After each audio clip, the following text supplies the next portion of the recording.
Here's some simple ventilator management techniques that I like to use, might help you out, to change oxygenation and ventilation. So if we're going to change oxygenation, which we measure with pulse ox typically, the first step is I want to increase my FiO2 or change my FiO2.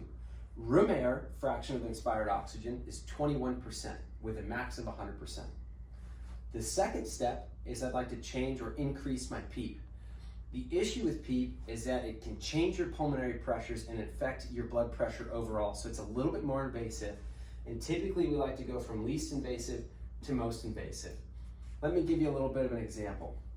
Your ideal pulse oximetry is about 95 to 100%.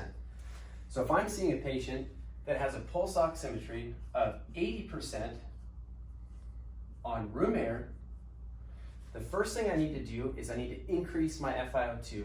And to make this talk real easy, what we'll do is we'll just change it to 100%. Let's just say that yields an SpO2 of now 88%, but that's still not quite to our target goal. We're still a little hypoxic, even at 100%. The second step is to increase PEEP, and typically you enter with about 5 of PEEP, so I'll make it easy, plus 5 of PEEP.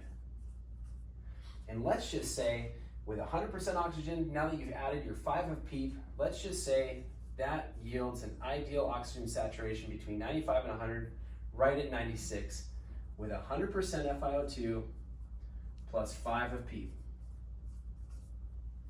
Now on the ventilation side, or the end tidal CO2 side, I'd like to change my end tidal. First step being increase my respiratory rate. Normal respiratory rate for adults is 12 to 20 breaths per minute. The second step is I'd like to increase my tidal volume once I've maxed out my respiratory rate. And the reason why I do my tidal volume second is because that introduces more air into your chest, thus it's more invasive, it can change your pulmonary pressures. Once again, we're going to do least invasive to most invasive.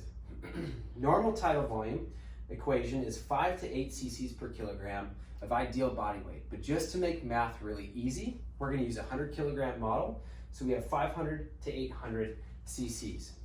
So if I give you an end tidal CO2 of 60, which is too high because your ideal end tidal is 35 to 45, with 60, and the current respiratory rate is 12 breaths per minute, and the current tidal volume is 500 cc's per breath, that actually yields a minute volume of 6 liters per minute. 12 times 500 is going to be 6 liters per minute. But with these settings, that CO2 is still too high. So the first step is I want to increase my respiratory rate because that doesn't really change pulmonary pressures or thoracic pressures just yet.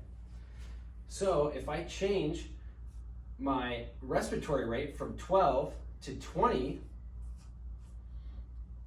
times 500, that yields a minute volume of now 10 liters per minute, which let's just say yields an end tidal CO2 of 50, which is still a little bit too high. And to make this talk sort of easy, I'm going to max it out at 20 for right now and start changing the tidal volume to make this example more obvious. So if I keep that 20 breaths per minute times now 800 cc's per breath, that yields 16 liters per minute, which now gives us the end tidal of 40, which is ideal for ventilation.